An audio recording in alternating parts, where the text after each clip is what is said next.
Quand Rachel vint l'accueillir à la porte, Louise s'en resta comme deux ronds de flanc. Elle portait pour tout vêtement le soutien-gorge en résille qu'il aimait tant et une culotte à moitié transparente. Tu me mets l'eau à la bouche, dit-il. Où sont les enfants? C'est Miss Dandridge qui les a pris.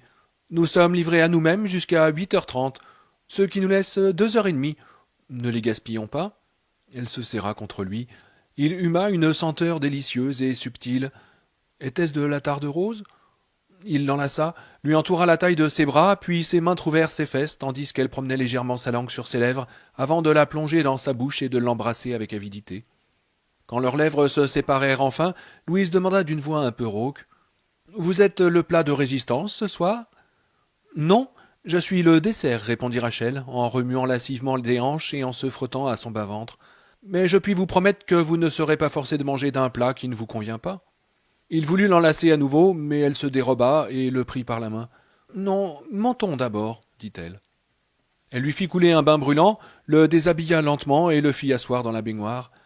Elle enfila le gant de toilette au tissu éponge un peu rêche qui était toujours accroché au pommeau de la douche, mais qu'il n'utilisait pour ainsi dire jamais, lui savonna tout le corps avec beaucoup de douceur, puis le rinça. Louise avait l'impression que la journée, son horrible première journée de service, s'écoulait hors de lui avec le savon. Rachel était trempée et sa culotte adhérait à elle comme une seconde peau. Louise fit mine de vouloir sortir de la baignoire, mais elle le repoussa doucement en arrière.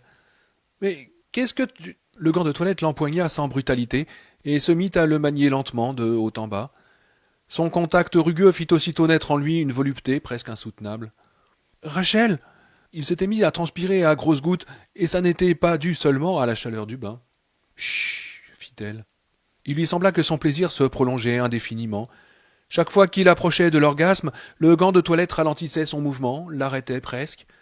À la fin, au lieu de freiner, la main de Rachel le serra encore plus, relâcha son étreinte, puis serra à nouveau, jusqu'à ce que Louis éjacule avec tant de force qu'il crut que ses tympans allaient éclater. « Mon Dieu !» chevrota-t-il quand il fut à nouveau capable d'articuler.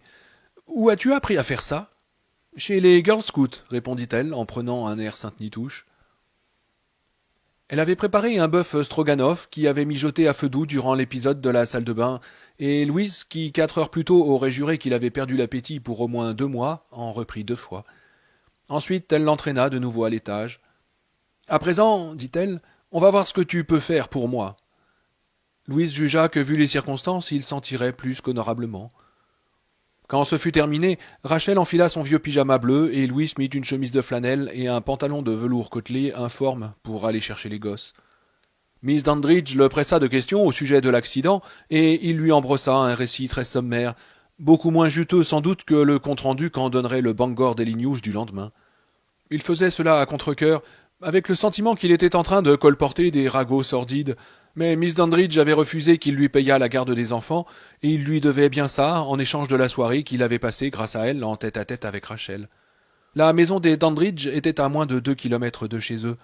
Le temps qu'ils fussent rendus, Gage dormait déjà comme une souche. De son côté, Ellie avait les yeux un peu vitreux et elle bâillait sans arrêt. Louis changea les couches de Gage, lui passa une grenouillère et le fourra au lit. Après quoi, il alla lire une histoire à Ellie. Bercée par les diableries rimées du chat au chapeau, elle s'endormit au bout de 5 minutes et Rachel l'aborda dans son lit. Quand Louis regagna le rez-de-chaussée, Rachel était assise sur le canapé du living, un verre de lait à la main, un roman policier de Dorothy Sayers posé, ouvert et retourné en travers de sa longue cuisse fuselée. « Louis, tu es sûr que tu te sens bien ?»« Bah oui, chérie, je vais très bien, dit-il. Et au fait, merci pour tout. »« Vous plaire, c'est notre devise, dit-elle, et un sourire un peu grivois lui retroussa les lèvres. « Tu vas boire une bière chez Judd ?» Louis secoua la tête. « Oh non, pas ce soir, dit-il.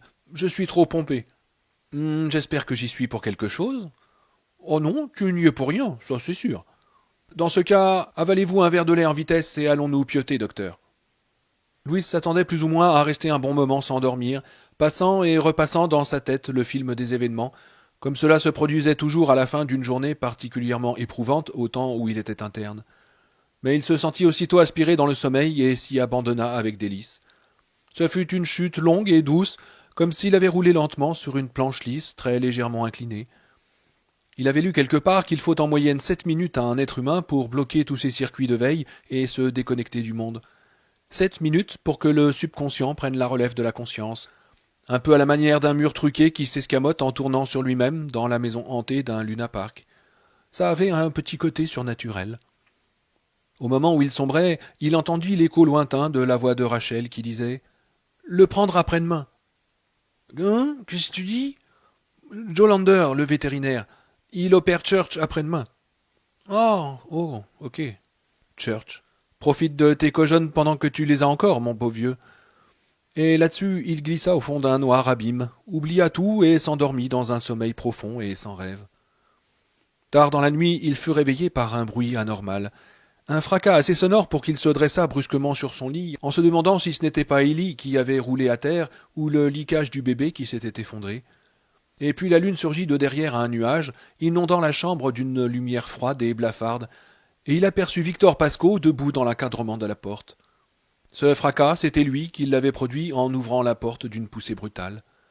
Il était planté sur le seuil avec son crâne embouilli derrière sa tempe gauche.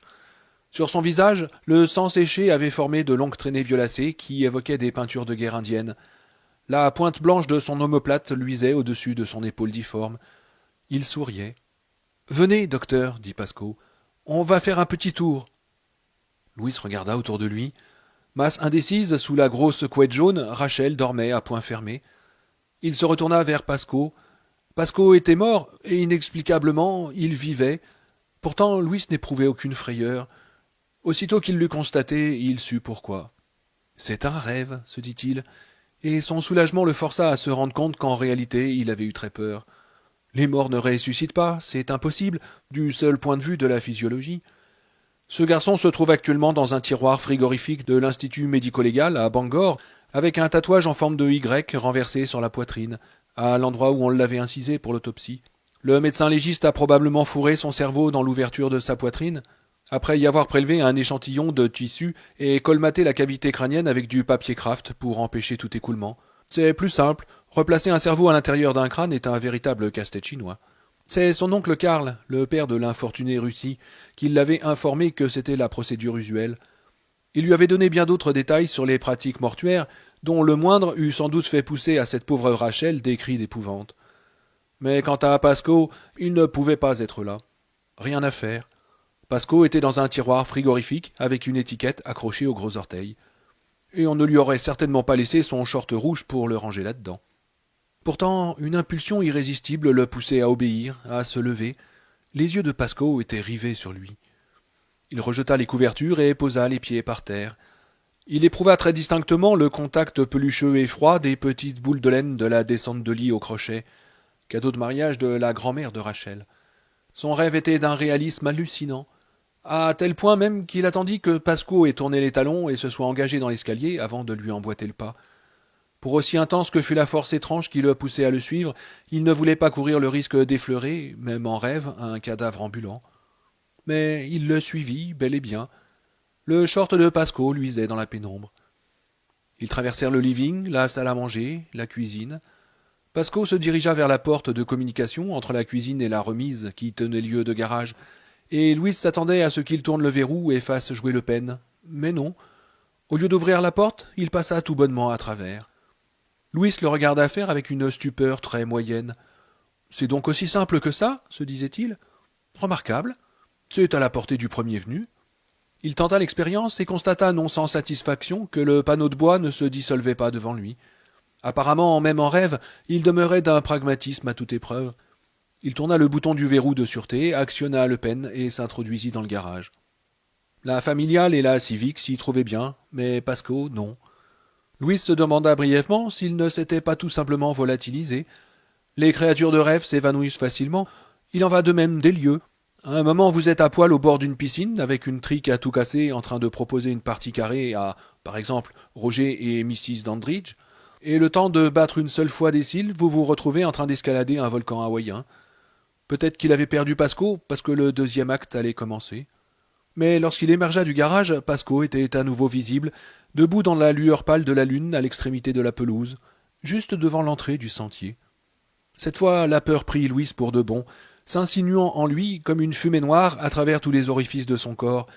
Il ne voulait pas aller là-bas, il se figea sur place. Pascoe se retourna vers lui, ses yeux jetaient des lueurs d'argent sous la lune. Louise sentit une horreur sans nom lui tordre l'estomac. Cette omoplate à nu, ces caillots de sang durci. Mais les yeux de Pasco l'attiraient avec une force irrésistible. Ainsi donc, c'était un rêve de domination et d'hypnose, ou peut-être un rêve sur son impuissance à changer les choses, cette impuissance qu'il avait éprouvée face au fait brut de la mort de Pasco. Quand on vous amène un gars qui a heurté un arbre avec assez de violence pour avoir une brèche de 5 centimètres dans le crâne, vous avez beau avoir étudié la médecine pendant 20 ans, vous n'y pouvez absolument rien. Autant faire venir un plombier, un faiseur de pluie ou le chevalier blanc d'Ajax. Et tandis que ces pensées lui traversaient l'esprit, une force mystérieuse le poussa en avant, et il s'engagea sur le sentier, suivant le short de jogging qui, dans cette lumière, avait pris la même teinte vineuse que le sang séché sur la face de Pasco. Décidément, ce rêve ne lui plaisait pas. Et même il lui déplaisait souverainement. Il était trop réel. Le contact froid des petites protubérances du tapis, son incapacité à passer au travers de la porte de la remise, alors que dans tout rêve digne de ce nom, on doit pouvoir jouer les passe-murailles à volonté, et à présent le frôlement humide de la rosée du soir sur ses pieds nus, et la caresse légère d'une brise nocturne, guère plus qu'un imperceptible souffle d'air, sur son corps vêtu en tout et pour tout d'un slip kangourou. Dès qu'ils eurent pénétré dans le sous-bois, des aiguilles de pin lui adhérèrent aux pieds, nouveau détail un petit peu trop réel à son goût. Peu importe, ce n'est rien, je suis chez moi, dans mon lit. Ce n'est qu'un rêve, aussi palpable qu'il paraisse, et comme tous les autres rêves, il me semblera ridicule au réveil. Ces incohérences me sauteront aux yeux. Une branche morte lui érafla brutalement un biceps, et il tressaillit de douleur. Loin devant, Pasco n'était plus qu'une ombre indécise et mouvante. À présent, la terreur de Louis semblait s'être cristallisée dans son esprit avec un relief aveuglant. Je suis en train de m'enfoncer dans les bois à la suite d'un homme mort. Un homme mort qui me conduit au cimetière des animaux, et ce n'est pas un rêve. Ah mon Dieu, ce n'est pas un rêve, ça m'arrive vraiment. Ils passèrent la crête du coteau boisé et amorcèrent la descente. Le sentier serpentait paresseusement entre les arbres, puis il filait tout droit à travers les broussailles. Pas de bottes, cette fois. Les pieds nus de Louis s'enfonçaient dans une boue froide et gélatineuse qui les aspirait avec des bruits de succion répugnants et ne les relâchait qu'à contre-cœur. La fange molle s'insinuait entre ses orteils, les écartant comme à plaisir. Il essayait de se cramponner à l'idée que tout cela n'était qu'un rêve avec l'énergie du désespoir, mais elle s'entêtait à le fuir. Lorsqu'ils pénétrèrent dans la clairière, la lune surgit à nouveau de derrière l'épais rideau de nuages qui l'avait masqué jusque-là, baignant les tombes de sa clarté spectrale.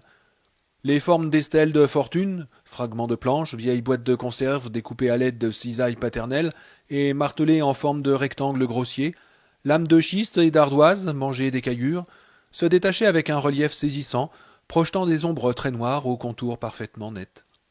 Pasco s'arrêta à la hauteur de la pancarte qui disait « Smoky, le chat le plus gentil du monde », et il se retourna vers Louis.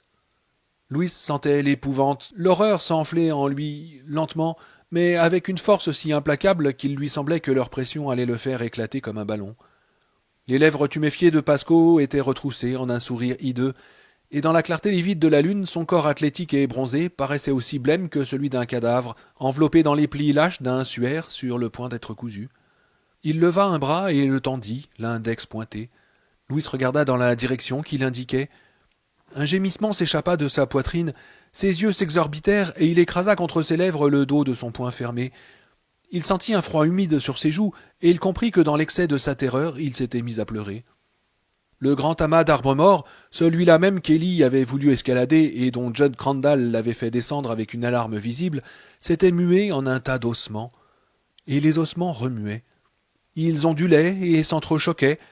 Mâchoires et fémurs, cubitus et tibias claquaient les uns contre les autres. Louise distingua des crânes ricanants, humains et animaux. Un squelette de main agitait ses doigts morts, un pied décharné pliait ses jointures livides. « Oh, mon Dieu !» Cela avançait, le tas d'ossements rampait vers lui. À présent, Pasco venait dans sa direction, avec son visage barbouillé de sang noir qui paraissait encore plus sinistre dans la clarté lunaire. Louise sentit que ces derniers et maigres restes de lucidité étaient en train de le fuir. Une seule idée lui tournait sans arrêt dans le crâne, comme une litanie plaintive. « Il faut hurler pour te réveiller. Tant pis si tu fais peur à Rachel, à Ellie et à Gage. Tant pis si tu les réveilles, tant pis si tu réveilles tout le monde à des kilomètres à la ronde. Il faut que tu hurles pour te réveiller. Hurle, réveille-toi, hurle, hurle !» Mais il ne parvint à émettre qu'un vague crachotement, pareil au son que peut produire un garçonnet qui s'essaye pour la première fois à siffler dans ses doigts. Lorsqu'il fut arrivé à sa hauteur, Pascoe se mit à lui parler. « Il ne faut pas ouvrir le portail, dit-il en abaissant son regard sur Louis, car ce dernier était tombé à genoux. Son visage avait une expression étrange que Louis prit d'abord pour de la pitié. Mais non, ce regard-là ne trahissait pas le moindre soupçon de compassion, seulement une espèce d'horrible patience. Pascoe désigna à nouveau le tas d'ossements ondoyants. « Ne franchissez pas cette barrière, docteur, même quand vous en éprouverez très vivement la nécessité. C'est la limite à ne jamais dépasser. Souvenez-vous bien qu'au-delà d'elle réside un pouvoir inimaginable, une chose sans âge, mais qui n'est jamais en repos. N'oubliez jamais cela. » À nouveau, Louis essaya de hurler, et à nouveau ce fut en vain. « Je viens en ami, reprit Pascoe. Mais avait-il réellement prononcé le mot ami? Non, après tout, on aurait dit que Pascoe s'exprimait dans une langue autre, que Louise comprenait par l'effet de quelque magie de rêve, et le terme ami était ce que l'esprit harassé de Louise pouvait produire de mieux pour restituer le sens du mot employé par Pascoe. Votre destruction et celle de tous ceux que vous aimez sont très proches, docteur. Il était si près à présent que Louise sentit l'odeur de mort qui émanait de lui. Les mains de Pascoe se tendaient vers lui. Le crépitement lugubre, affolant des ossements qui s'entrechoquaient. Louis eut un mouvement de recul si violent pour échapper aux mains de Pascoe qu'il perdit l'équilibre. Sa main heurta une plaque funéraire qui s'abattit à plat sur le sol. Le visage de Pascoe se penchait inexorablement vers lui. Bientôt il boucha entièrement le ciel. « Docteur, n'oubliez pas !» Louis essaya de hurler encore. L'univers se mit à tourbillonner autour de lui, et tout s'abolit, excepté la rumeur sourde des ossements qui s'entrechoquaient sous la lune, dont l'éclat illuminait le profond caveau de la nuit. S'il faut en moyenne 7 minutes à l'être humain pour s'endormir, le manuel de physiologie de Hand précise qu'en revanche, il lui faut entre 15 et 20 minutes pour s'éveiller, comme si le sommeil était un puits dont on émerge plus difficilement qu'on ne s'y engloutit. Un dormeur qui s'éveille remonte du fond du sommeil palier par palier, passant progressivement au sommeil léger, puis à ce qu'on appelle parfois le sommeil paradoxal, un état de semi-conscience qui permet à l'homme ou à la femme endormie de percevoir les sons et même de répondre à des questions dont il ne gardera aucun souvenir par la suite, sinon peut-être sous la forme de bribes éparses de rêves. Louis entendait toujours un bruit d'ossements entrechoqués, mais graduellement le son augmenta, prenant une tonalité de plus en plus métallique. Il y eut un choc sourd, un cri bref, de nouveau des sons métalliques. Était-ce quelque chose qui roulait? « Tu sais bien, répondit son esprit encore cotonneux, c'est la samba des osselets. » Il entendit la voix de sa fille qui criait « Vas-y, Gage, va chercher l'auto !» Gage répondit à cela par un roucoulement ravi, et c'est à cet instant précis que Louis ouvrit les yeux et aperçut le plafond de sa chambre à coucher. Il se figea dans une immobilité de statue en attendant que la réalité, la bonne, la bienheureuse réalité, ait repris définitivement le dessus. Il avait donc rêvé. Il avait fait un cauchemar affreux, un cauchemar terriblement réel, mais qui n'était pourtant qu'un rêve, un fossile remonté du tréfonds de son subconscient. Le son métallique lui parvint à nouveau.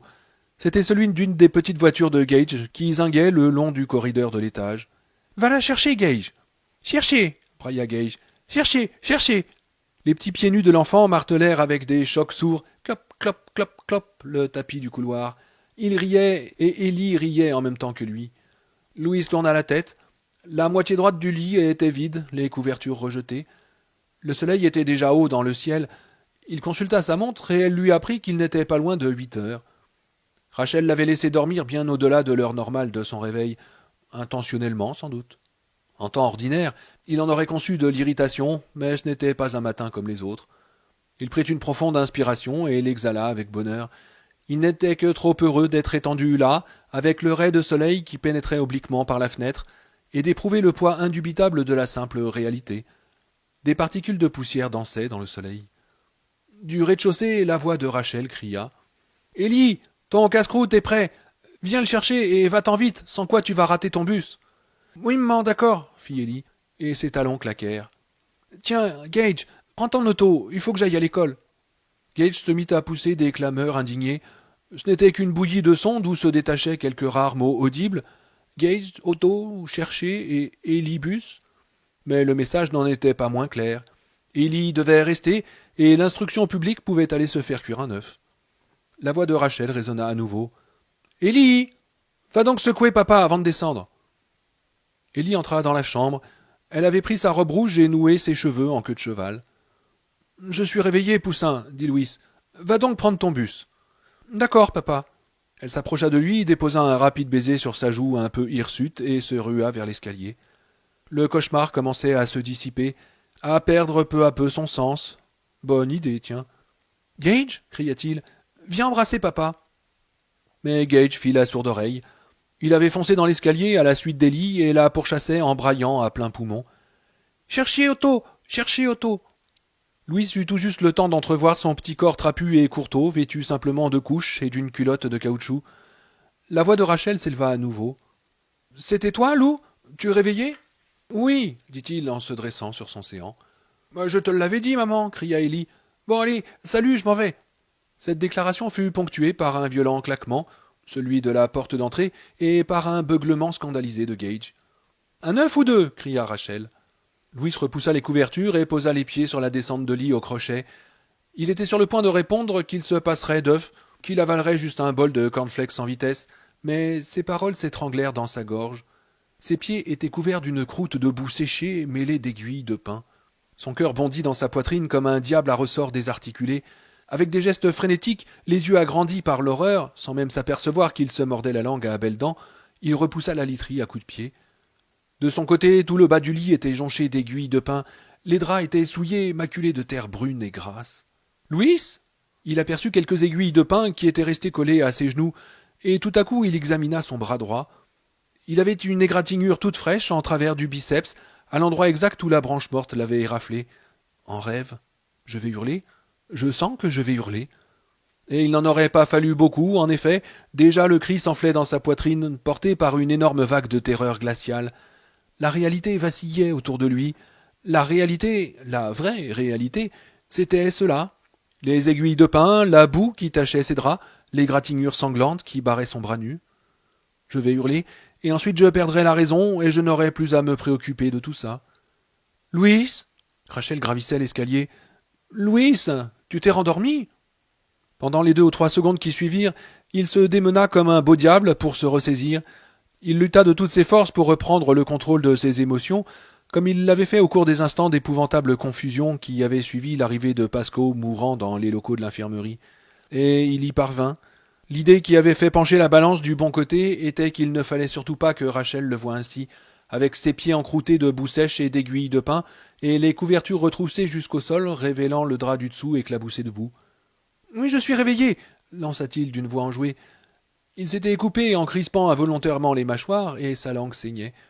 Ses pensées tourbillonnaient follement dans sa tête, et tout au fond de son esprit, à l'écart de cette agitation, une part de lui-même se demandait s'il avait toujours vécu à l'extrême limite d'un invincible abîme de folie, et si c'était le cas de tout le monde. « Un œuf ou deux ?» répéta la voix de Rachel. Dieu merci, elle s'était arrêtée au bout de quelques marches. « Deux, répondit-il, en se rendant à peine compte de ce qu'il disait. « Brouillé, s'il te plaît. »« Ah bah, il était temps !» fit Rachel avant de rebrousser chemin. Dans son soulagement, Louis ferma brièvement les yeux, mais il les rouvrit aussitôt. Dans l'obscurité, il lui avait semblé voir le regard d'argent de Pasco. Il fit le vide dans son esprit et passa rapidement aux actes. Il arracha toute la literie du matelas, les couvertures étaient intactes. Il sépara les 2 draps du reste, les roula en boule, sortit avec dans le couloir et les jeta dans le vide-linge. Ensuite il se précipita dans la salle de bain, abaissa fébrilement la manette de la douche et se planta sous le jet d'eau bouillante. Elle lui brûlait la peau, mais il n'en avait cure. Il se frotta les jambes et les pieds pour en faire partir la boue. Il commençait à se sentir mieux, il reprenait peu à peu le contrôle de lui-même. Tandis qu'il se séchait, l'idée lui vint que c'était à peu près comme cela que devait se sentir un meurtrier qui vient de se débarrasser de tous les indices susceptibles de l'incriminer. Il éclata de rire. Il continua de se sécher, tout en riant de plus belle, irrépressiblement. « Hé, là-haut » cria la voix de Rachel. « Qu'est-ce qu'il y a donc de si drôle ?»« Oh, c'est une blague toute personnelle, » répondit-il, sans s'arrêter de rire.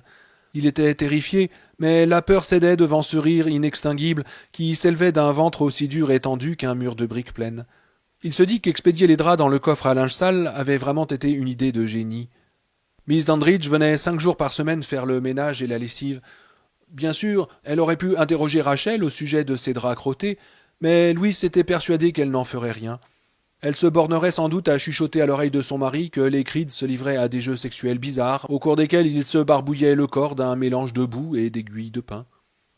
À cette idée, il se mit à rire encore plus fort. Son rire se résorba peu à peu pendant qu'il s'habillait, et quand ces derniers gloussements se furent calmés, il s'aperçut qu'il se sentait un peu mieux. Il ignorait comment il s'y était pris, mais il s'était remis à peu près d'aplomb. Mis à part le lit dépouillé de ses draps, la chambre avait retrouvé son aspect normal. Il s'était débarrassé du poison. Il aurait sans doute été plus juste de parler de preuves, mais dans son esprit, il percevait plutôt cela comme un poison. C'est peut-être ce que les gens ont coutume de faire avec l'inexplicable, songea-t-il.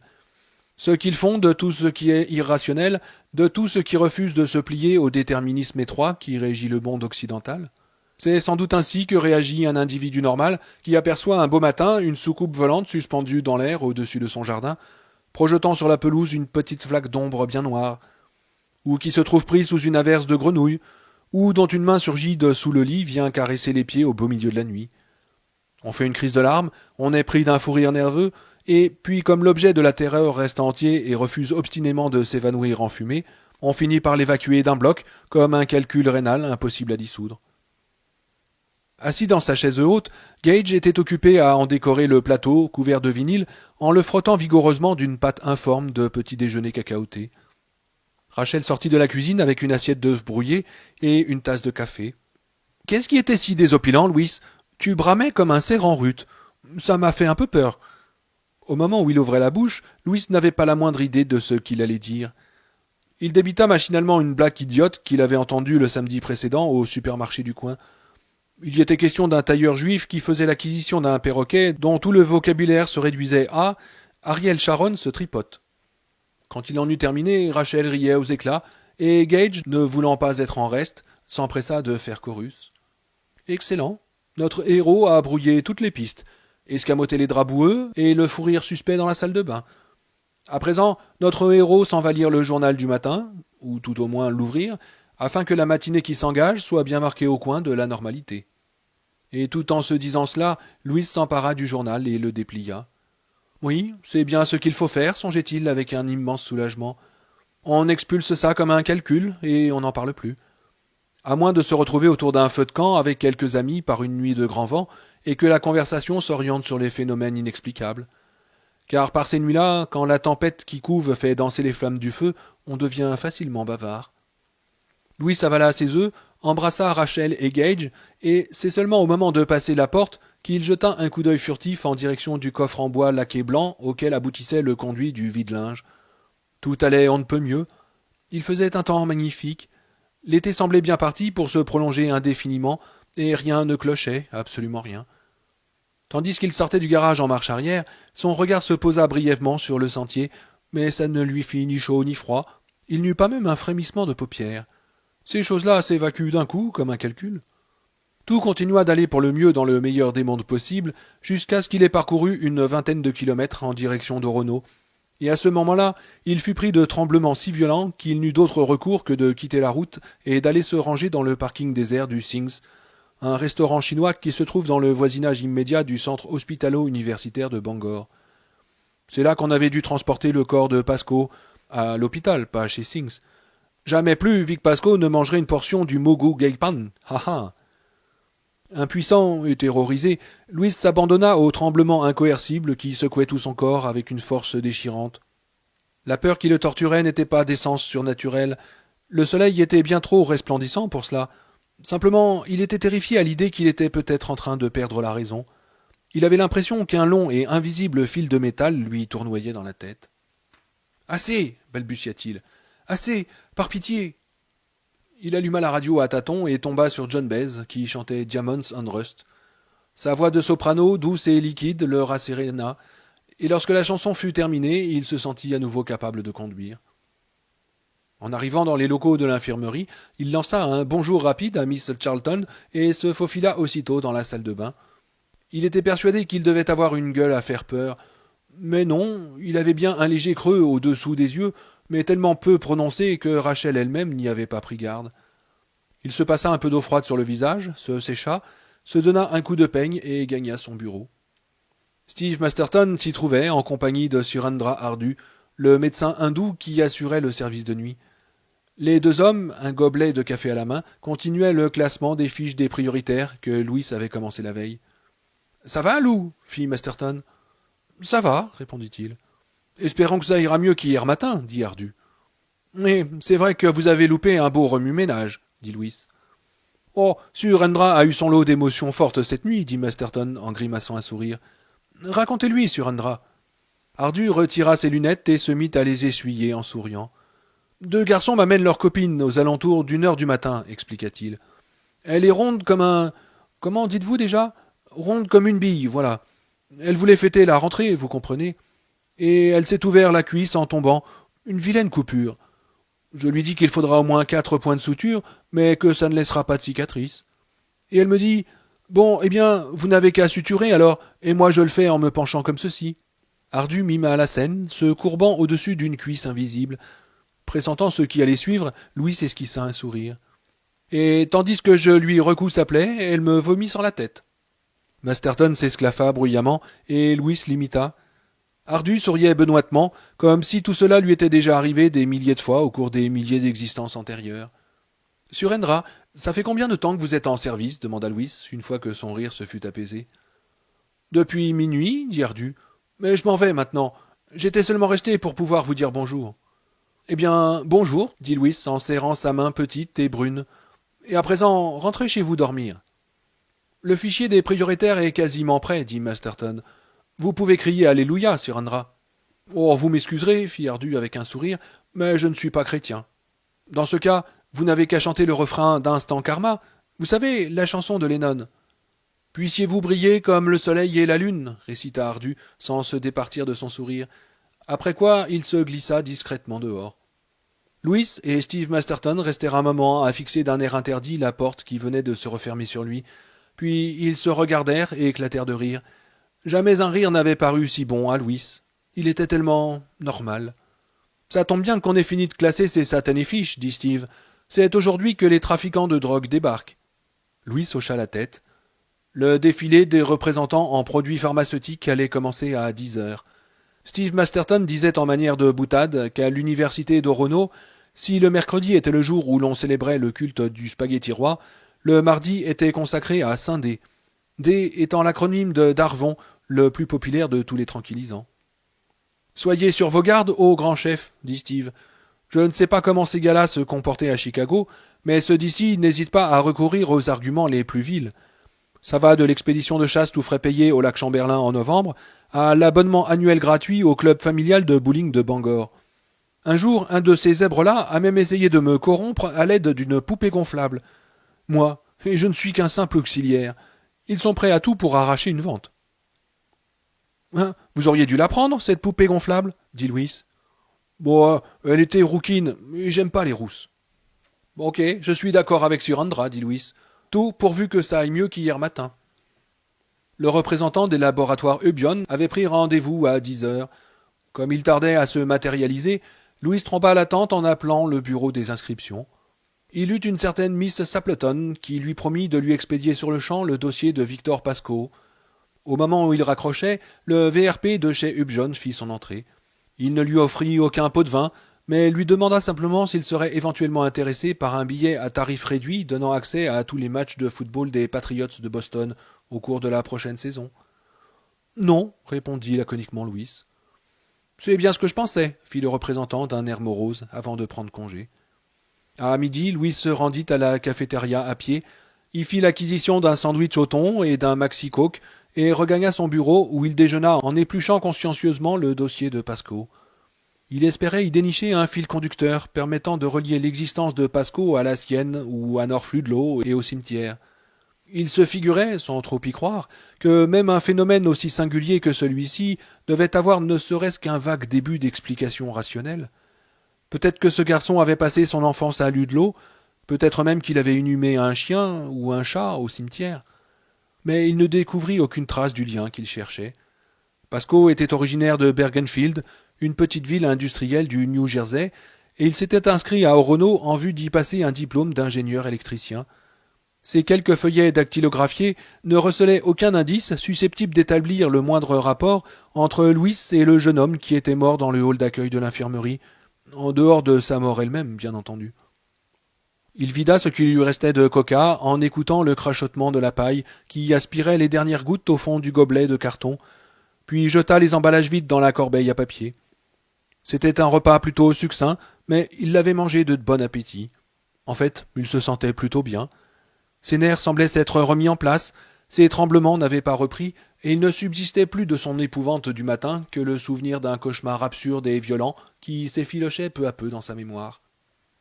Il tambourina nerveusement des doigts sur le buvard de son sous-main, haussa les épaules et décrocha le téléphone encore une fois. Il fit le numéro du centre hospitalo-universitaire de Bangor et demanda la morgue. Lorsqu'il eut au bout du fil l'employé chargé de la tenue du registre mortuaire, il donna son identité et dit « Vous avez actuellement chez vous un de nos étudiants, un certain Victor Pasco. »« En effet, nous l'avions, coupa la voix à l'autre bout du fil, mais il nous a quittés. » Louise sentit sa gorge se nouer. À la fin, il parvint tout de même à articuler comment ? Le corps a été rapatrié dans sa famille hier en fin de soirée. C'est l'entreprise des pompes funèbres Brookins Smith qui s'est occupée de régler les détails de l'expédition. On l'a embarqué sur le vol Delta numéro... Il y eut un bruit de page rapidement tourné. Ah, voilà, le vol Delta numéro 109, à destination de Newark. Où est-ce que vous imaginiez qu'il avait pu partir ? Dragué à la discothèque d'à côté ? Oh non, dit Louis. Bien sûr que non. Mais c'est simplement que... Simplement que quoi ? Qu'avait-il besoin de s'acharner là-dessus, bon Dieu ? Ça ne rimait à rien de vouloir résoudre ce problème de façon rationnelle. Il fallait laisser tomber, tirer un trait sur tout ça, ne plus y penser. Autrement, il était sûr de se trouver entraîné dans un tas de complications inutiles. Oh, c'est simplement que ça me semblait bien subi, acheva-t-il niaisement. Bon, vous savez, reprit l'employé, le docteur Rinswick l'a autopsié hier après-midi. À nouveau, bruit de page tournée. À 15h20. Et entre-temps, son père avait fait toutes les démarches nécessaires. Le corps a dû arriver à Newark aux environs de 2h du matin. Eh bien, reprit Louis, dans ce cas, à moins qu'un convoyeur ne se soit gouré et l'expédié ailleurs, poursuivit l'employé de la morgue d'un ton jovial. Ça nous est déjà arrivé, vous savez. Pas avec Delta, remarquez. Chez Delta, ils bossent correct. On a eu un gars qui était mort pendant une expédition de pêche dans un coin perdu du comté d'Aroostook. Un de ces bleds tellement minuscules qu'ils n'ont même pas de nom, juste un numéro sur la carte. Il s'était étranglé en avalant la languette d'une boîte de bière, le con.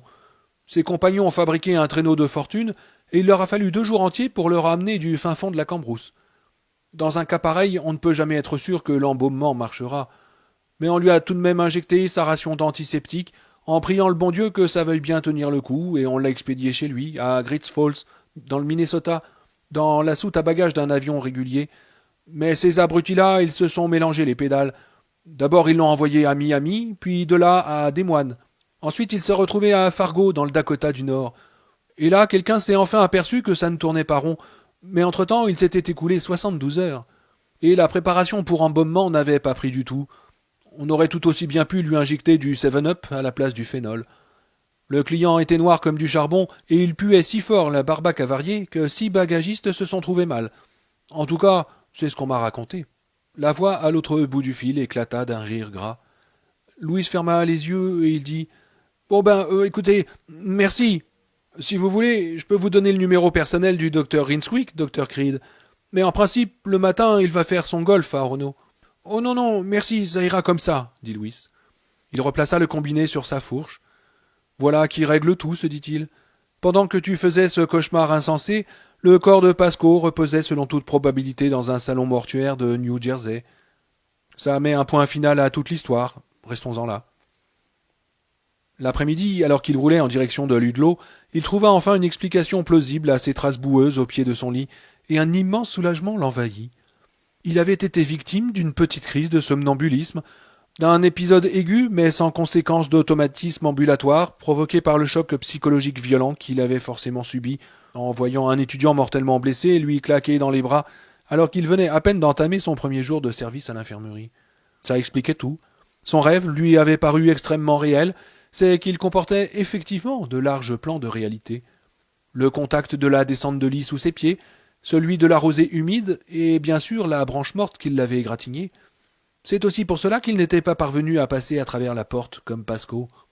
Une image prit lentement corps dans son esprit, celle de Rachel descendant l'escalier la nuit dernière et pénétrant dans la cuisine au moment même où, le regard fixe, les pupilles étroites, il essayait vainement de passer à travers la porte de la remise. Cette idée lui arracha une grimace. Pauvre Rachel, ça lui aurait sûrement flanqué un coup terrible. L'hypothèse de la crise somnambulique une fois admise, il devenait possible de démonter les ressorts de son rêve, et il se hâta de le faire. S'il avait marché dans son sommeil jusqu'au cimetière, c'est parce que dans son esprit, l'endroit était associé à une situation de stress encore toute fraîche. En fait, il avait été même à l'origine d'une sérieuse dispute entre Rachel et lui. Et aussi, se dit-il avec une excitation grandissante, il était associé dans son esprit à la première rencontre de sa fille avec l'idée même de la mort, événement avec lequel son inconscient était sans doute encore aux prises au moment où il s'était mis au lit la veille au soir. Encore heureux que je sois arrivé à rentrer indemne. Je ne me rappelle même pas du retour. Je suis sans doute revenu en pilotage automatique. Ça valait mieux du reste. Il préférait ne pas s'imaginer reprenant conscience ce matin à côté de la tombe de Smucky le chat, désorienté, couvert de rosée et vraisemblablement mort de trouille, quoique sûrement pas autant que Rachel. Mais à présent c'était fini. Quel soulagement, mes aïeux. Tire un trait là-dessus, Louis, se dit-il. Son intelligence essaya bien de protester. Et comment expliques-tu les dernières paroles de Pasco, hein? Mais il eut vite fait de lui imposer silence. Le même soir, alors que Rachel était occupée à repasser et que les deux enfants, assis dans le même fauteuil, ingurgitaient béatement un nouvel épisode de la série des Muppets, Louis annonça d'un ton désinvolte qu'il allait peut-être bien sortir faire un petit tour, histoire de prendre un peu l'air. « Ne reste pas trop longtemps sorti, Louis, dit Rachel, sans même lever les yeux de sa planche. J'aimerais bien que tu sois là pour m'aider à coucher Gage. Tu sais qu'il fait toujours moins d'histoire avec toi. Entendu, dit Louis. Où vas-tu, papa? Interrogea Eileen sans quitter la télé des yeux, car Miss Piggy était sur le point d'expédier un marron à Kermit. Je vais faire un tour dans la campagne, c'est tout, ma chérie. Ah bon? Louis sortit de la maison et un quart d'heure plus tard, il se retrouva au cimetière, regardant curieusement autour de lui en but à un fort sentiment de déjà-vu. Il était venu ici la nuit dernière, ça ne faisait pas le moindre doute. La petite pancarte qui tenait lieu de plaque commémorative du chat Smucky gisait à terre. C'est lui qui l'avait renversée au moment où le visage grimaçant de Pasco s'était approché de lui à la fin de son rêve, ou du moins de la partie de son rêve dont il avait gardé le souvenir. Il la redressa machinalement et se dirigea vers le monceau d'arbres morts. Ses branches et ses troncs blanchis par les intempéries lui faisaient froid dans le dos. Il les avait vus se muer en un tas d'ossements, et le souvenir de cette vision le glaçait encore d'effroi. Il se força à avancer la main et à toucher une des branches. Elle était en équilibre précaire au sommet de la pile désordonnée de bois mort. Le seul contact des doigts de Louis suffit à l'en déloger. Elle roula jusqu'à terre et il dut faire un saut en arrière pour l'éviter. Il examina les taillis qui flanquaient le tas de bois mort. D'un côté comme de l'autre, ils étaient extraordinairement touffus et tout à fait impénétrables. Et ce n'était pas le genre de broussailles à travers lesquelles on pouvait essayer de se frayer un chemin, à moins d'être cinglé. Le sol était recouvert d'une masse luxuriante et compacte de sumacs vénéneux. Toute sa vie, Louis avait entendu des gens se vanter d'être insensibles à ce poison, mais il savait qu'il affecte tout le monde à un degré ou à un autre. Masse luxuriante auquel succédait un inextricable fouillis de ronces énormes aux épines d'aspect redoutable. Louis revint lentement sur ses pas, et il se campa face à l'endroit où devait se trouver le milieu du tas de bois mort. Il le considéra longuement, les mains enfoncées dans les poches arrière de son jean. « Dis donc, tu vas quand même pas essayer d'escalader ce machin? » Moi? Non, ça va pas la tête. Pourquoi est-ce que j'irais faire une chose pareille? Ah bon, parce que tu vois, Lou, tu commençais à m'inquiéter un peu, là. Évidemment, si t'as envie de te retrouver patient dans ta propre infirmerie, avec une cheville pétée, tu peux toujours tenter le coup. Moi, t'as raison. Et d'ailleurs, il commence à faire un peu trop noir.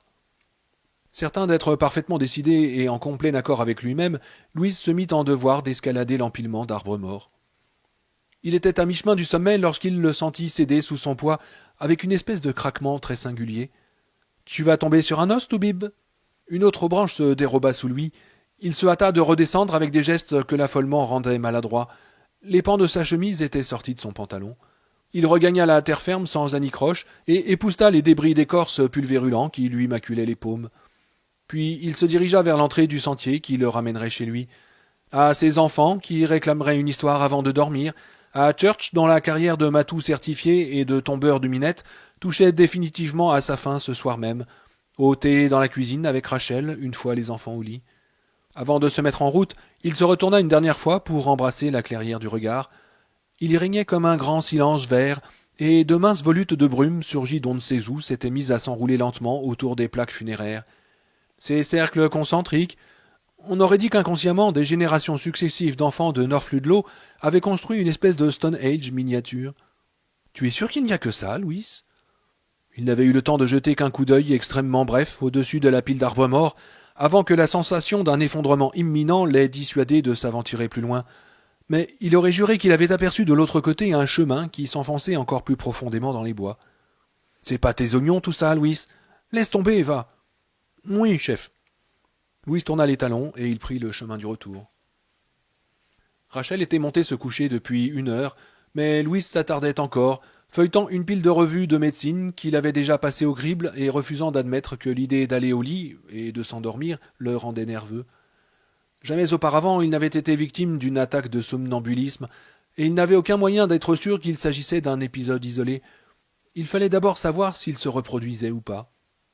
Il entendit Rachel se lever, et sa voix étouffée, qui depuis le palier de l'étage l'appelait. « Lou, tu viens pas te coucher, mon chéri ?»« Si, j'allais justement monter, » répondit-il, en éteignant le plafonnier qui éclairait sa table de travail et en se levant. Ce soir-là, il lui fallut nettement plus de 7 minutes pour désactiver ses circuits. Rachel dormait profondément et le bruit de sa respiration lente et régulière donnait un surcroît de réalité à l'image de Victor Pascoe qui le harcelait sans trêve. Chaque fois qu'il fermait les yeux, il voyait la porte s'ouvrir brutalement et Victor Pascoe, notre vedette surprise, apparaissait sur le seuil, vêtu de son short de jogging écarlate, livide sous son bronzage d'athlète, avec la pointe blanchâtre de son omoplate qui lui dépassait de l'épaule. Quand il glissait dans le sommeil, il se demandait soudain quel effet cela lui ferait de se réveiller grelottant au beau milieu du cimetière, d'ouvrir les yeux sur ces cercles de tombes éclairés par la lune et d'être obligé de s'en retourner à pied et réveillé le long du sentier qui sinuait à travers la forêt. Et ses pensées l'arrachaient brutalement à son assoupissement. Quelque temps après minuit, le sommeil le prit en traître et s'abattit sur lui. Il ne fit pas de rêve. À 7h30, il fut réveillé brusquement par le son d'une pluie froide d'automne qui battait les carreaux. Il rejeta les couvertures avec une certaine appréhension, mais son drap du dessous était irréprochable. La même épithète aurait bien mal convenu à ses pieds avec leurs talons cerclés de durillon, mais en tout cas ils étaient propres. Louis se surprit à s'y flotter gaiement sous la douche.